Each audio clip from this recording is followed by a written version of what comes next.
अस्सलामुअलैकुम वरहमतुल्लाहि वबरकातुहू। अऊज़ु बिल्लाहि मिनश शैतानिर रजीम। बिस्मिल्लाहिर रहमानिर रहीम। रब्बिश्रह ली सदरी व यस्सिर ली अमरी वाहलुल उक़दतम मिन लिसानी यफ़क़हू क़ौली। अल्लाहुम्मा सल्लि अला मुहम्मदिन व अला आलि मुहम्मदिन कमा सल्लैता अला इब्राहीम व अला आलि इब्राहीम इन्नका हमीदुम मजीद। अल्लाहुम्मा बारिक अला मुहम्मदिन व अला आलि मुहम्मदिन कमा बारकता अला इब्राहीम व अला आलि इब्राहीम इन्नका हमीदुम मजीद। अल्लाहुम्मा इन्नी अस्अलुका इल्मन नाफ़िअ व रिज़्क़न तय्यबा व अमलन मुतक़ब्बला।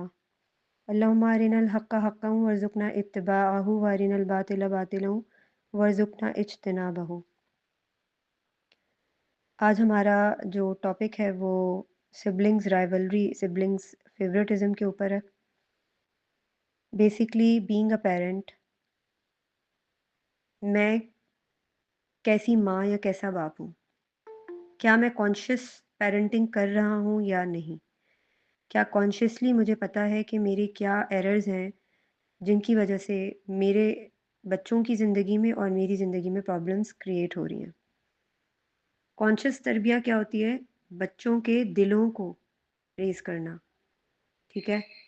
ना कि राइवल रूहों को रेज़ करना। आप देखें कि हमारे बच्चे राइवलरी में आकर एक दूसरे मतलब एक दूसरे के लिए उनकी फीलिंग ऐसी हो जाती है कि एक दूसरे से वो चिढ़ना शुरू हो जाते हैं just because of favouritism. Being a parent जब हम फ़ेवरेटिज़्म का शिकार हो जाते हैं ना, और ये कॉन्शियसली नहीं हो रहा होता। ऐसा नहीं है कि कोई पेरेंट जो है वो अपने बच्चों में मुकाबला करेगा या सोचेगा कि ये वाला बच्चा अच्छा है तो ये वाला नहीं। ये अनकॉन्शियसली हम काम कर रहे होते हैं जिसके बारे में हम सोचते भी नहीं हैं कि ये क्यों हो रहा है। अनकॉन्शियसली हम बच्चों को आपस में कंपेयर कर रहे होते हैं, अनकॉन्शियसली हम अ, उनके साथ बातों-बातों में उनको मुख्तलिफ़ नाम दे रहे होते हैं, मुख्तलिफ़ तरीके से किसी की प्रेज़ कर रहे होते हैं, किसी को क्रिटिसाइज़ कर रहे होते हैं, और हमें आइडिया भी नहीं होता कि अंदर ही अंदर बच्चे राइवलरी का शिकार हो रहे हैं, उस फ़ेवरेटिज़्म की वजह से। तो ये बड़ा ज़रूरी है, एक तो इस बात पे काम करना कि बच्चों के साथ कलेक्टिव बेसिस पर बैठकर कम्युनिकेट किया जा रहा है कि नहीं जा रहा। Collective communication is very much important, जिसके अंदर हर कोई अपने-अपने एनालिसिस को तवज्जो दे, फ़ोकस करे, अपनी-अपनी करेक्शन करे, अपनी-अपनी गुड डीड्स और बैड डीड्स को डिस्कस करे आपस में, और बग़ैर किसी जजमेंट के, बग़ैर उनको जज किए चीज़ों को एप्रिशिएट किया जाए, उनकी एफ़र्ट्स को एप्रिशिएट किया जाए, डिफ़रेंट चीज़ों के बारे में डिस्कशन की जाए, करेक्शन और नॉन करेक्शन के बारे में बात की जाए। बच्चे को बताया जाए कि अच्छा ये जो काम था ना आपसे, जो ये वाला काम आपने जो किया है इसमें ये वाली मिस्टेक हो गई है आपसे। बट मतलब आपका एक सीखने का प्रोसेस है, इसमें हर किसी से गलतियाँ होती हैं, ठीक है? तो ये आपसे गलती हुई है, आप ऐसे हैं नहीं, आप तो कोशिश करते हैं, आपकी तो एफ़र्ट है। मगर हम क्या करते हैं, हम कहते हैं देखो वो तुम्हारे बड़े बहन-भाई जो हैं उन्होंने कितने अच्छे तरीके से इस काम को किया है। वो अपनी होम चोर्स ज़िम्मेदारी को कितने अच्छे से करते हैं, और तुम दूध गिरा देते हो, पानी गिरा देते हो, तुम सही से तरीके से कपड़े फ़ोल्ड नहीं कर सकते, देखो तुम्हारी कबर्ड का क्या हाल हो रहा है, कितना कमरे में मेस किया हुआ है। तो ये सारी चीज़ें बच्चे को जाकर हिट करती हैं और बच्चा कंपैरिज़न के अंदर आ जाता है। और बच्चा सोचना शुरू कर उसको ये नहीं नज़र आ रहा होता कि आप उसको करेक्ट कर रहे हो। उसको ये नहीं नज़र आ रहा होता कि आपकी नीयत साफ़ है, मगर आपका तरीका ठीक नहीं है। हम बेसिकली बात ठीक कर रहे होते हैं, बट अनफॉर्च्युनेटली हमारा बात करने का तरीका ठीक नहीं होता, जिसकी वजह से हमारा मैसेज तो क्या कन्वे होगा बच्चे तक, वो उल्टा ही उसका इफ़ेक्ट जो है वो सामने आना शुरू हो जाता है। हमारा बच्चा रिबेलियस होना शुरू हो जाता है, ज़िद्दी होना शुरू हो जाता है। उसके दिमाग में ये बात आती है कि मैं कुछ भी कर लूँ मेरी मम्मा खुश नहीं होंगी, क्योंकि मैं ऐसा ही हूँ। उसके दिमाग में आना शुरू हो जाता है कि मैं अच्छा बच्चा नहीं हूँ, मैं ठीक नहीं हूँ, मैं ठीक काम नहीं कर सकता, ठीक है? तो इस चक्कर में वो कोई भी काम करने की जो एफ़र्ट है ना, वो छोड़ देता है, वो बददिल हो जाता है। और वो सोचता है कि मैं कुछ भी कर लूँ मुझे डाँट तो पड़ेगी, क्योंकि मैं गंदा बच्चा हूँ, मुझसे काम सही नहीं होता। आप देखें वो डिनायल में चला गया, उसका कॉन्फिडेंस शैटर्ड हो गया और उसकी पर्सनैलिटी डैमेज होना शुरू हो गई। Just because of your tone, your words. कि आप being a parent, being a well wisher, उसकी करेक्शन इसलिए करना चाहते हैं कि वो अपनी ज़िंदगी में एक अच्छा इंसान बन के उभरे। बट अनकॉन्शियसली एंड अनपर्पसफुली आपने उसकी जो पर्सनैलिटी है उसको डैमेज करना शुरू कर दिया। क्योंकि आपको ये तो मालूम है कि आपकी बात ठीक है, मगर आपको ये समझ नहीं आ रहा कि प्रॉब्लम कहाँ है, और प्रॉब्लम है आपके बात करने के तरीके में। यानी एक ठीक चीज़ आप एक गलत तरीके से अगर कन्वे करेंगे, तो किसी अडल्ट को भी आप कन्वे करेंगे तो उसको भी बुरी लगेगी। उसका भी दिल नहीं करेगा कि मैं ये काम करूँ। तो इस चीज़ के ऊपर काम करना बड़ा ज़रूरी है। उस फ़ेवरेटिज़्म को के बारे में सोचें कि क्या वाक़ई आपके मुँह से ऐसे अल्फ़ाज़ निकल जाते हैं कभी-कभी, जो बहन-भाइयों के दिलों में नफ़रत पैदा कर सकते हैं, एक-दूसरे के बारे में ग्रज पैदा कर सकते हैं दिलों के अंदर। ये बड़ा ज़रूरी है। इसके अलावा इमोशनल जो जस्टिस है, वो घर में कायम होना बड़ा ज़रूरी है। इमोशनल जस्टिस क्या होता है कि आप अपने सारे बच्चों को एक तरीके से डील कर रहे हैं। ऐसा नहीं है कि आप बड़े को डिफरेंटली डील करें, बीच वाले को डिफरेंटली डील करें, लास्ट वाले को डिफरेंटली डील करें। ऐसा नहीं होना चाहिए। जब ऐसा होना शुरू होता है, तो प्रॉब्लम वहीं से क्रिएट होना शुरू हो जाती है। ठीक है? और हर बच्चा अपने-अपने अंदर एक बायसनेस लेकर बड़ा होता है। एक बायसनेस उसके अंदर आ जाती है। जैसे बड़े बच्चे को बहुत सारे घरों में बड़े बच्चों के ऊपर लोड होता है कि ज़िम्मेदार हो, बड़े हो, तो तुम बड़े हो ना, वो छोटा है उसका ख़्याल करो। तुम बड़े हो ना, you have to look after him. तुम बड़े हो ना, आ जाओ मेरी हेल्प करवा दो। तुम बड़े हो, आई नो, तुम बहुत ब्रेव हो, बहादुर हो, तुम रोते नहीं हो, तुम बहुत जल्दी चीज़ों को अडॉप्ट कर लेते हो, अंडरस्टैंडिंग हो। क्या हम बैठकर ये बात करते हैं उससे कि तुम क्या चाहते हो? तुम क्या फ़ील कर रहे हो?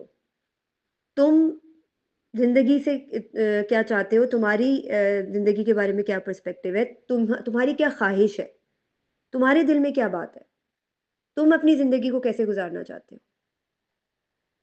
हम अपने बच्चों को सुनाते तो हैं, लेकिन उनकी सुनते नहीं हैं। उनकी इमोशंस को समझना बड़ा ज़रूरी है। अगर बड़ा बच्चा गुस्सा कर रहा होगा, तो हम कहेंगे कि तुम तो बड़े हो, इतनी मैच्योरिटी में अगर तुम गुस्सा करोगे तो छोटे बहन-भाई क्या असर लेंगे? मतलब वो भी बच्चा है, उसकी भी इमोशंस हैं। बहुत सारे घरों में मैंने देखा है कि बड़े बच्चे इस तरह के पैरेंटल बिहेवियर्स जो हैं वो फेस करते हैं, और ये सेम बिहेवियर समटाइम्स सबसे छोटे वाले के साथ भी होता है। कुछ पेरेंट्स बड़ों को बहुत ज़्यादा मैच्योरिटी और उसका सिंबल बनाने की कोशिश करते हैं, ज़िम्मेदारियों का सिंबल, और कुछ पेरेंट्स सबसे छोटे वाले को।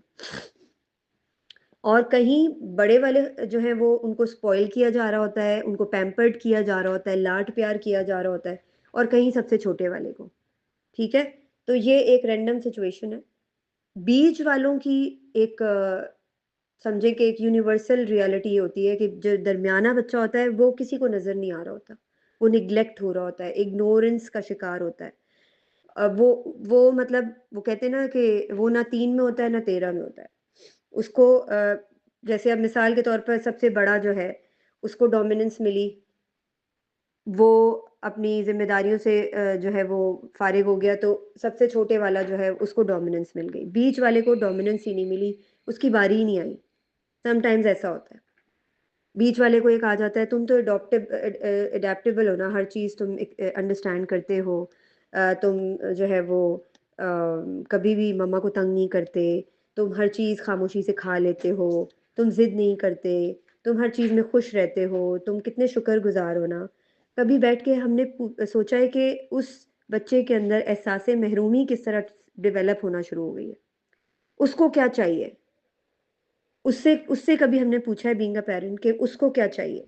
तो ये बड़ा ज़रूरी है कि हम बजाए इसके कि हम बच्चों को एज़ अ रूटीन जो है वो फ़ील करें।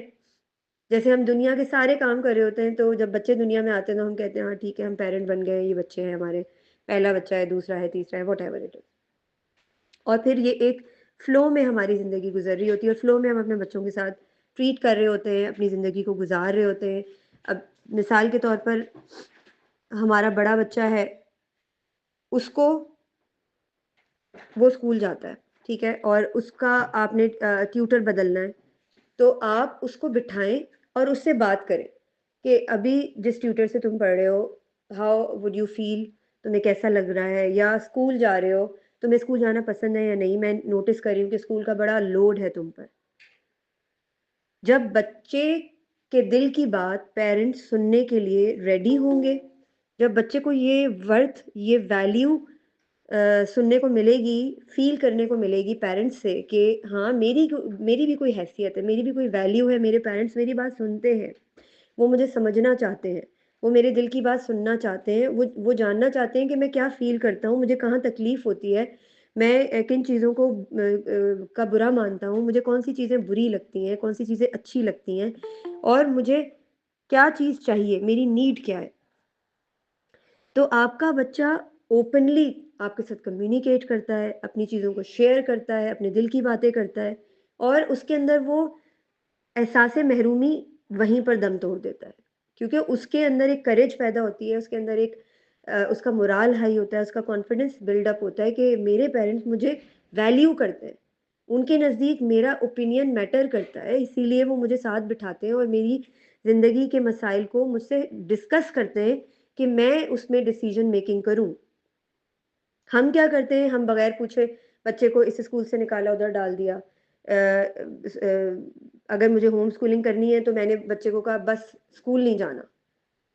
अगर हमने होम स्कूलिंग भी करवाना है, बच्चे को अनस्कूल करवाना है, सेल्फ स्टडी पे लेकर आना है, तो भी बच्चे को बिठाकर उसके साथ म्यूचुअली कंपैटिबल होकर उसको बता कर के फ्लॉज, प्रॉज एंड कॉन्स क्या हैं, उसके बाद उसका ओपिनियन लें कि वो क्या चाहता है।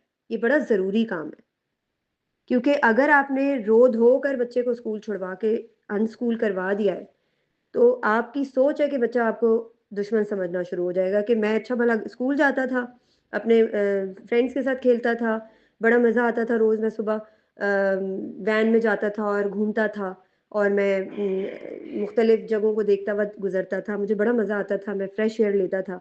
अब तो मम्मा ने मुझे घर में बिठा दिया, अब मैं कुछ भी नहीं कर सकता, मम्मा मेरी वेल विशर नहीं हो सकती। तो ये बहुत ज़रूरी है कि बच्चे की किस चीज़ में खुशी है। हाँ, आप बच्चे को समझाते रहें, आहिस्ता-आहिस्ता उसको बताएँ कि किस चीज़ में अच्छाई है, किस चीज़ में बुराई है, कौन-सी चीज़ ठीक है, कौन-सी चीज़ ठीक नहीं है। जब हम ठीक बात ठीक तरीके से नहीं करते, तो बच्चे को ठीक बात भी गलत लगती है। बच्चा ये नहीं सोचता कि ये बात ठीक है। बच्चा ये सोचता है कि मम्मा जो मुझे फ़ोर्सफुली कह रही हैं, ये बात ठीक हो ही नहीं सकती, और मम्मा ने कह दिया है, तो बिल्कुल भी नहीं हो सकती। तो ये इस चीज़ के ऊपर सोचना ज़रूरी है कि क्या मेरा बच्चा रेडी है मेरी बात सुनने या मानने के लिए। सबसे पहला काम अपनी अफेक्शन, बॉन्डिंग, कंपैशन होने में अपनी एफर्ट इनपुट करना ज़रूरी है। उसके बाद ही बच्चा जो है वो उस सिचुएशन से बाहर आ सकेगा जिस सिचुएशन में वो फंसा हुआ है। बहुत सारे पेरेंट्स ऐसे हैं कि उनको लगता है कि वो अपने बच्चों के दरमियान कंपैरिज़न नहीं करते, मगर बैठकर सोचें ज़रूर कि कहीं न कहीं तो हम फ़ेवरेटिज़्म का शिकार हो जाते हैं। कहीं न कहीं हम फ़ेवरेटिज़्म हमारी बातों में आ जाता है कहीं न कहीं। तो उस चीज़ को डिस्कवर करें, रिकॉग्नाइज़ करें ताकि उसको सॉर्ट आउट कर सकें। ये जो फ़ेवरेटिज़्म है ये मोहब्बत नहीं होती। It is all about perceived fairness. आपने खुद जो चीज़ परसीव की होती है ना बच्चे के बारे में, आप उसको जो है वो कंसीडर कर रहे होते हैं और उसको आप हाइलाइट कर रहे होते हैं। स्पेशली जब सारे बच्चों के सामने आप एक बच्चे की बुराई को हाइलाइट कर रहे हैं और दूसरे बच्चे की अच्छाई को हाइलाइट कर रहे हैं, तो वो आपस में कॉन्फ्लिक्ट पैदा करेगी बच्चों के दिलों में, राइवलरी पैदा करेगी। इंस्टेड ऑफ दैट बच्चे को मेंशन करवाए बगैर बिफोर हैंड बच्चों के साथ वो कम्युनिकेशन बॉन्ड होना बहुत ज़रूरी है, जिसके ऊपर उन गलतियों के बारे में बात की जाए without naming, without calling their names. बताया जाए कि ये वाला काम जो है ना कभी-कभी मुझसे भी गलत हो जाता है, कभी कभी आपसे भी हो सकता है, कभी कभी दूसरे बहन भाई से भी हो सकता है, और हमने इनको ठीक करना है, करेक्ट करके सीखने की कोशिश करनी है, because life is the learning process, it's all about the learning process. तो ये बच्चे को रियलाइजेशन दें अपने बिहेवियर से और अपनी बातों से, अपनी तरबियत से, अपनी तरबियत की स्ट्रेटजीज से, कि ये एक जिंदगी का प्रोसेस है जिससे हम अपने आप को ट्रांसफॉर्म करते हैं from the good to bad, और from the bad to good. ये बहुत सारी चीज़ें ऐसी हैं कि हमने इसको थ्रू प्रोसेस जो है वो एनालाइज करना है और सॉर्ट आउट करना है। जब एक पैटर्न के ऊपर स्केड्यूल मेकिंग हुई भी होती है घरों में, एक पैटर्न के ऊपर आपको पता होता है कि इस दिन मैंने इस बच्चे के साथ वन ऑन वन बात करनी है, इस दिन मैंने इसका टाइम है, तो कोई बच्चा ये नहीं सोचता कि इसको ज्यादा टाइम मिल रहा है या ये फेवरेट है मम्मा का या बाबा का। तो इस चीज को बैलेंस करना डिफिकल्ट बट नॉट इम्पॉसिबल। ये आप लोग का, ये बीइंग अ पेरेंट हमारा टारगेट होना चाहिए। फेवरेटिज्म की जो कॉमन फॉर्म्स होती हैं वो क्या होती हैं, कि हम बच्चे को ओपनली कंपेयर कर रहे होते हैं। जैसे मैंने बताया, बड़े बच्चे से हम मेच्योरिटी एक्सपेक्ट कर रहे होते हैं। ठीक है, डेफिनेटली अगर आपकी एक्सपेक्टेशन मेच्योरिटी है तो आप उसको बार बार ये नहीं कहेंगे कि तुम बड़े हो इसलिए be mature, be sensible, be responsible. No, आपने एक अफेक्शनेट बॉन्डिंग के अंदर बैठकर उससे इनडायरेक्ट वे में कम्युनिकेशन करनी है, उसको अपने साथ क्लोज करना है कि वो अंडरस्टैंडेबल हो आपके साथ। ठीक है, जब आप छोटे बहन भाई को डील कर रही हैं तो वो कुकिंग देख ले या किचन देख ले, उसको पता हो, उसको जता कर नहीं आप निचोड़ कर सकती। उसको आप बार बार ये जताएंगी तुम बड़े हो तुम बड़े हो, तो वो फेडअप हो जाएगा। जैसे हम किसी बच्चे को बार बार जताते हैं कि तुम तो छोटे हो, तुम अभी बच्चे हो, तुम अभी बच्चे रहो, अभी तुम इस काबिल नहीं हो कि तुम हमें कोई भी सजेशन दो। तो बच्चा चिढ़ता है कि मैं बच्चा नहीं हूँ, मुझसे भी सजेशन ले, मेरा भी दिमाग काम करता है। तो ये जो हम एक टाइटल दे देते हैं ना बच्चों को, इससे अवॉइड करें और कोशिश करें कि अपने बिहेवियर से, अपने बिहेवियरल पैटर्न से, अपने डेली रूटीन स्केड्यूल से बच्चे को ये रियलाइजेशन दें कि हाँ, he is a big brother or big sister and he has to be mature and he has to be sensible, but not with your words, with your closeness, with your affection, with your love। कि बच्चा खुद अपने responsibilities को own करे, खुद उसका दिल करे कि नहीं, मैं अपने छोटे भाई का बिग ब्रदर हूँ।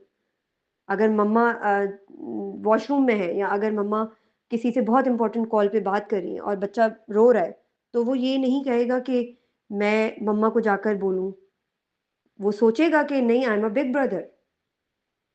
और ये हमारे बच्चे को कॉन्फिडेंस देने से उसके अंदर ये फीलिंग डेवलप होगी। सेंस ऑफ फीलिंग डेवलप करने के लिए वर्ड्स इंपॉर्टेंट नहीं है, आपका रोल प्ले इंपॉर्टेंट है। आप बच्चे के साथ कैसे बिहेव करते हैं, उसके इन्वायरमेंट में उसको कितनी मोहब्बत मिल रही है, फिजिकल टच कितना है आपका, आपकी एम्पैथी कितनी है आपके बच्चे के साथ, आप अपने बच्चे के साथ कितनी बार लवेबल अफर्मेशंस यूज करते हैं, आप अपने बच्चे को कितनी बार ये रियलाइज करवाते हैं कि उसकी कितनी वैल्यू है, उसके डिसीजंस की कितनी वैल्यू है, he is a valuable member of family. Instead of realizing के भाई बी मेच्योर, अब आप बड़े हो गए हैं, अब आप ऐसे तो नहीं कर सकते, I am not able to expect it from you. But भाई क्यों नहीं एक्सपेक्ट कर सकते, वो भी बच्चा है, उसका भी दिल करता है, वो भी खेले, वो भी मजाक करे। लेकिन बहुत सारी जगहों पे पेरेंट्स बच्चे को ऐसे डील करते हैं जैसे अडल्ट्स को डील किया जाता है, but this is not the right way to deal with even with adults. हर इंसान, चाहे वो बच्चा हो या बड़ा, एम्पथाइज होना पसंद करता है, एम्पथाइज करें, अफेक्शन अपने बच्चे को दें। जैसे मिसाल के तौर पे बच्चे बड़े हो जाते हैं तो फिर हम कहते हैं ठीक है बचपन में बहुत प्यार किया है, अब बड़ा हो गया है, अब हम नहीं प्यार करेंगे। ऐसा किसने कहा है आपसे? हमारा दीन तो नहीं कहता। बहुत सारी मदर्स की ये सोच है कि 11 साल का हो गया बेटा, अब इसको ना हक करना है, ना प्यार करना है, ना गाल पर प्यार करना है, ना फिजिकल टच देना है। बच्चे की नीड मजीद बढ़ जाती है इस उम्र के बाद। तो माँ का वही बॉन्ड है बच्चे के साथ। किसी ने मना नहीं किया कि आप बच्चे को प्यार ना करें, बच्चे के साथ फिजिकल टच ना करें। Being a mother, you should have to know about. पूरे दिन में सोचें कि आप अपने बच्चों को कितनी बार हक करते हैं, कितनी बार प्यार करते हैं, कितनी बार उनको रियलाइज करवाते हैं कि आप जिंदगी में किसी भी लम्हे में कोई भी तकलीफ आ जाए, आई एम बिहाइंड यू, मैं आपके पीछे हूं, यू आर नॉट अलोन। बच्चे को इंडिपेंडेंस दें, बच्चे को कॉन्फिडेंस दें, बच्चे को टफ टाइम भी दें। बच्चे को जिंदगी और जिंदगी को सरवाइव करना, हार्डशिप्स और डिफिकल्टीज को फेस करना, चैलेंजेस को फेस करना सिखाएं। मगर उसको ये जरूर बताएं कि मैं आपके पीछे हूं, बीइंग अ सपोर्ट। बट करना आपने है, बिकॉज लाइफ इज योर्स। मैंने आपके साथ पूरी जिंदगी नहीं रहना। आपने अपनी जिंदगी को की चॉइसेस को खुद चूज करना है। अपने बच्चे को के अंदर रेजिलियंस पैदा करने के लिए आप बच्चे को डेफिनेटली चैलेंजेस में जीना सिखाएंगे। बच्चे को उस तरह की ब्रॉटअप देने की कोशिश करेंगे, एक्सपोजर देने की कोशिश करेंगे, सख्ती भी करेंगे, बाउंड्रीज भी देंगे, रूल्स एंड रेगुलेशंस भी कायम करेंगे। ठीक है, मगर सख्ती का मतलब मारना पीटना नहीं है, डांटना डपटना नहीं है, अब्यूज करना नहीं है। सख्ती का मतलब जिस चीज को नो कह दिया तो कह दिया। आप चीजों को नो कर सकते हैं, ठीक है। आपने बच्चों से डरना नहीं है, ठीक है, ना आपने बच्चों को डराना है। आपने बच्चों को सही और गलत, बस राइट और रॉन्ग सिखाना है। उसके लिए आपकी जिंदगी में कंसिस्टेंट पैटर्न ऑफ बिहेवियर, एक consistent pattern of schedule, rules, boundaries का होना बहुत जरूरी है। अगर चीजें रेंडमली हो रही हैं, कभी आपने अपने बच्चे को टाइम दे दिया, कभी नहीं दिया, कभी बड़े को दे दिया, कभी छोटे को दे दिया, आपको पता ही नहीं है कि आपने पूरे हफ्ते में अपने तीनों बच्चों की, या दो बच्चे या चार बच्चे, उनके कितने आवर्स डिसाइड किए हुए हैं। आप रेंडमली जब आपको टाइम मिल जाता है आप बड़े को लेके बैठ जाती हैं, जब टाइम मिल जाता है छोटे को ले लिया। बड़े कलेक्टिव कलेक्टिव टाइम आप डेली बेसिस पे कोशिश करें कि रखें, बेशक थोड़ा सा हो, 15 मिनट हो, आधा घंटा हो, मगर कोशिश करें कि आपके आपके एक फैमिली टाइम होना बड़ा जरूरी। और वन ऑन वन अपने बच्चे के साथ पार्क चले जाएं, वॉक पे चली जाएं, अपने बच्चे के साथ बैठकर एक कॉफी टेबल पे कम्युनिकेशन कर लें। आपके बच्चे ज्यादा हैं, उनके दिन रख लें कि इस दिन मैंने आपके साथ, आपकी और मेरी वन ऑन वन वो है, कम्युनिकेशन है। और जब आप इस तरह से बॉन्ड करके चलेंगे तो आपके बच्चे, they would love to wait for that time के मम्मा के साथ मेरा ये दिन जो है ना वो डिसाइडेड है। He will be waiting, eagerly wait करेगा वो उस टाइम का कि जल्दी से वो टाइम आ जाए और मैंने मम्मा से ये सारी बातें शेयर करनी है। ऐसा नहीं है कि डेली बेसिस पे आप बच्चे से बात नहीं करेंगे, लेकिन एक क्वालिटी टाइम की फॉर्म में कि बच्चे जब बात करना छोड़ देते हैं ना, बहुत सारे पेरेंट्स कहते हैं कि हमारे बच्चे जो है वो बहुत खामोश है, बात नहीं करते। बच्चे बात करना चाहते हैं लेकिन हम उनकी बात सुनते नहीं हैं, हमें बहुत चाइल्डिश लगती है। तो इस वजह से ये क्वालिटी टाइम वाला हिसाब करना बहुत ज़रूरी है, ताकि बच्चा खुले, बच्चे के दिमाग में जो क्वेश्चंस चल रहे हैं, बच्चा जो सोच रहा है, ये बड़ा ज़रूरी है। ये बातें नहीं होती कि मम्मा रिमोट कहाँ रखा है, मम्मा फ़ोन दे दें, मम्मा मुझे भूख लग रही है, मम्मा खाना दे दें, मम्मा आज तो ये हुआ वो हुआ। बच्चे के साथ बैठकर प्रोडक्टिव टॉक करने में और ये रैंडम बातें करने में बड़ा फ़र्क है। ये बातें तो हर कोई करता है ना, लेकिन बच्चा प्रोडक्टिवली क्या सोचता है, क्या समझता है और क्या करना चाहता है, ये बड़ा ज़रूरी है जानना। तो आपका जिनके ज़्यादा बच्चे हैं, उनके लिए definitely it's tough but not impossible. कोशिश करें कि आपके बच्चे फ़ेवरेटिज़्म का शिकार ना हो, वरना बच्चों के अंदर एरोगेंस आ जाती है, ठीक है? या एंटाइटलमेंट पैदा हो जाती है। फिर जो बच्चे स्पॉइल होते हैं, पैम्पर्ड होते हैं, उनको जो है ना वो प्रेज़ की आदत हो जाती है। वो अप्रूवल लूज़ करने से घबराते हैं, उनको डर लगता है और उसके अलावा उनके अंदर एम्पैथी बहुत वीक होती है। तो वो बहुत जल्दी-जल्दी ज़िद पर आ जाते हैं, एरोगेंट हो जाते हैं, एंग्री हो जाते हैं, उनकी कोई बात पूरी ना हो तो वो शोर मचाते हैं। इसलिए बैलेंस हर चीज़ में रखना बड़ा ज़रूरी है। ना अपने बच्चों को आपने फ़ेवर्ड करना है, ना अनफ़ेवर्ड करना है। आपने बैलेंस में लेके चलना है चीज़ों को। जो अनफ़ेवर्ड बच्चा होता है, वो लो सेल्फ एस्टीम का शिकार हो जाता है। वो उसके नज़दीक सेल्फ वर्थ मैटर ही नहीं करती।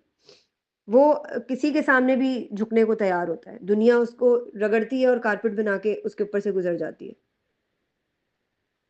तो ये आपके ऊपर एक भारी ज़िम्मेदारी है, क्योंकि जो आप आज अपने बच्चों के साथ करेंगे, कब्र में जाने के बाद जब दुनिया में बच्चा वो कर रहा होगा ना, तो कब्र में फ़रिश्ता आपसे पूछेगा कि ये करतूत हैं तुम्हारे बच्चे के। तुम थे ऐसे, इसलिए तुम्हारा बच्चा ऐसा है।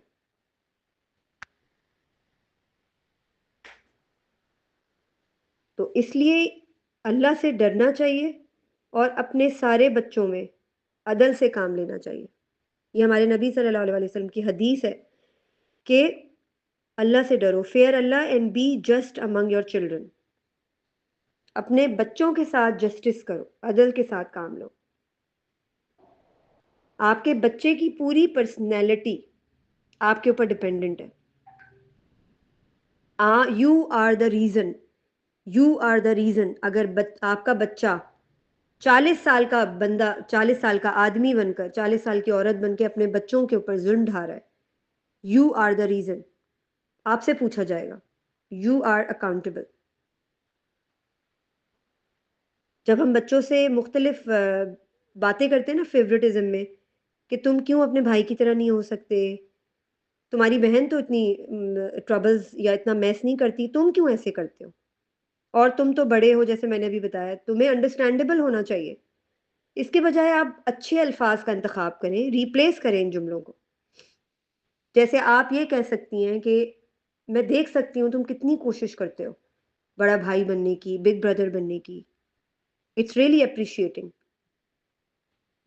और अपने बच्चों को बताएँ कि यू ऑल आर डिफरेंट। अल्लाह सुब्हानहू व तआला ने आप सबको मुख्तलिफ बनाया है, लेकिन आप सबके अंदर अलग-अलग क्वालिटीज़ हैं।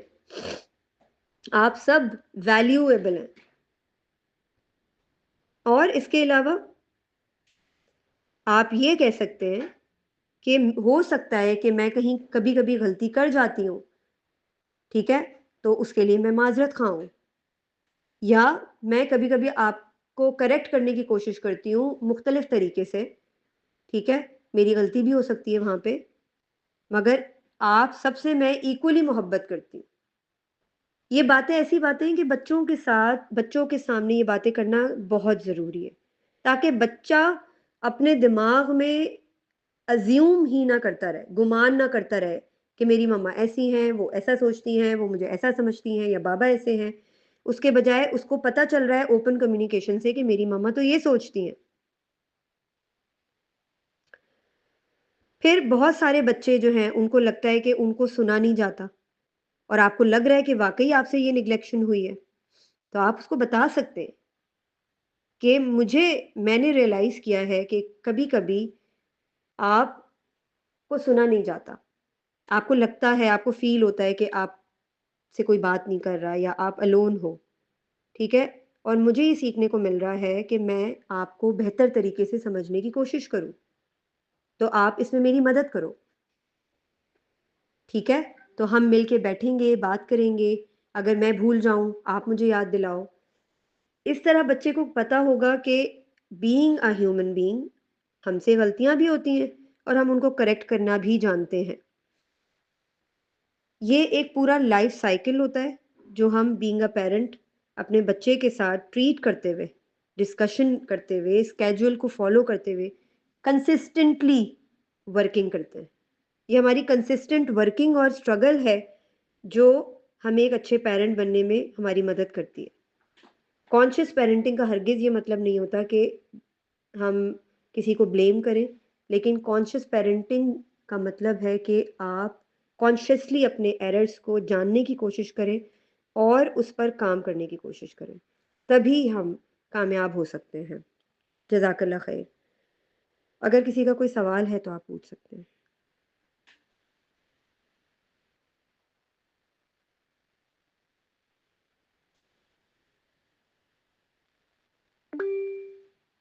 जी।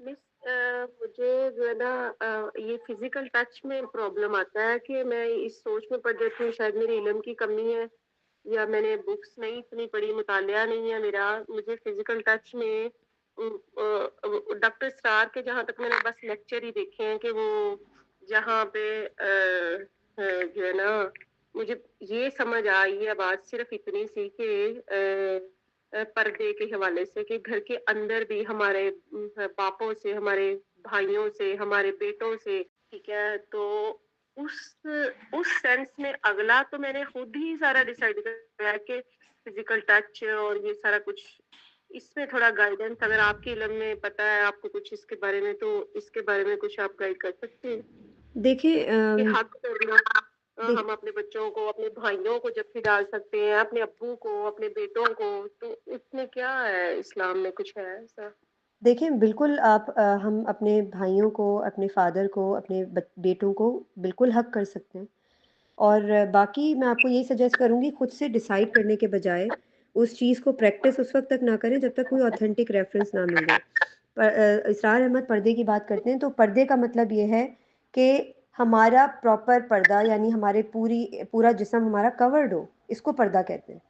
हमारे जैसे अब हम्म। यूजुअली क्या होता है कि हम बहुत सारे घरों में जो है वो डिफरेंटली लोग रहते हैं, कुत्ता उतार देना और ठीक है? हाँ, तो टाइट हर एक का कपड़े हैं अपना जो जी, ये पूरा नहीं, तो हाँ। पर्दे को बेसिकली उसमें जो है वो ना नहीं है, अगर खुले कपड़े हैं हमारे, हमने पर्दा किया हुआ है, ठीक है, लेकिन हम अपने बेटे को जब भी डालना चाहते हैं, ठीक है, हम अपने भाई से गले मिलना चाहते हैं, अब्बू से मिलना चाहते हैं, तो क्या हमारे अंदर फिर भी एक फासला रहना चाहिए, एक तरीका होना चाहिए उसमें भी गले मिलने का, कि मतलब जैसे हम साइड टच में गले मिलते हैं या अफेक्शन शो कर देते हैं अपने अपने अपने गेस्चर, अपने अल्फाज के जरिए, तो इतना पर्दा भी है, ये भी पर्दा है, इसमें भी ख्याल रखना है पर्दे का। देखिए, मेरी जो अंडरस्टैंडिंग है, मैं गलत भी हो सकती हूँ, कि ये वाले ऐसे हमारे रिश्ते हैं जो जिनके साथ हम हग भी कर सकते हैं और हम अफेक्शन भी शो कर सकते हैं, ठीक है? मगर मैं आपको यही सजेस्ट करूँगी कि आप रिसर्च करें, ऑथेंटिक रेफरेंस के साथ रिसर्च करें। पर्दे का मतलब ये है कि आपकी पूरी बॉडी कवर्ड हो, आपके कपड़े सी थ्रू ना हो, कि आपके जिस्म पर आपके महरम रिश्तों की भी नज़र पड़े, ठीक है? इसको कहते हैं पर्दा बेसिकली। आपका पूरा ड्रेसअप होना घर के अंदर बहुत ज़रूरी है, ठीक है? और सतर का पर्दा होना बहुत ज़रूरी है, तो ये सब चीज़ें बड़ा मैटर करती हैं। लेकिन इसका ये हरगिज़ मतलब नहीं है कि हम जी जी। फ़िज़िकल टच करना छोड़ दें, बच्चे के हाथ पकड़ना छोड़ दें, उसको हग करना छोड़ दें, उसको एम्पैथाइज़ करना छोड़ दें, फ़िज़िकली उसको एम्पैथाइज़ करना छोड़ दें, ऐसा नहीं है। मैं आपको यही सजेस्ट करूँगी कि अगर आपके अंदर एक हेज़िटेशन है, आप खुद से जाकर रिसर्च करें, गो थ्रू करें चीज़ों को। हमारे नबी की सीरा को पढ़ें, आपको आइडिया हो जाएगा। जी। ठीक है? जज़ाकल्लाह ख़ैर। और किसी का कोई सवाल है? या हम इसको वाइंड अप कर दें?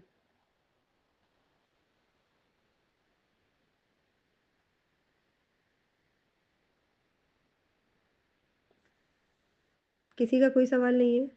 ठीक है, इसको वाइंड अप करते हैं। अल्लाह सुब्हानहू व तआला हम सबके लिए आसानी के मामलात करे और हमें हिम्मत और इस्तिकामत हमारे अंदर पैदा करे कि हम अपने बच्चों को सही से अल्लाह सुब्हानहू व तआला के बताए हुए नहज पर रेस करने की हिम्मत और ताकत पैदा कर सकें। सुब्हानकल्लाहुम्मा व बिहम्दिका अशहदु अल्ला इलाहा इल्ला अंता अस्तगफिरुका व अतूबु इलैक। अस्सलामु अलैकुम व रहमतुल्लाहि व बरकातुहू।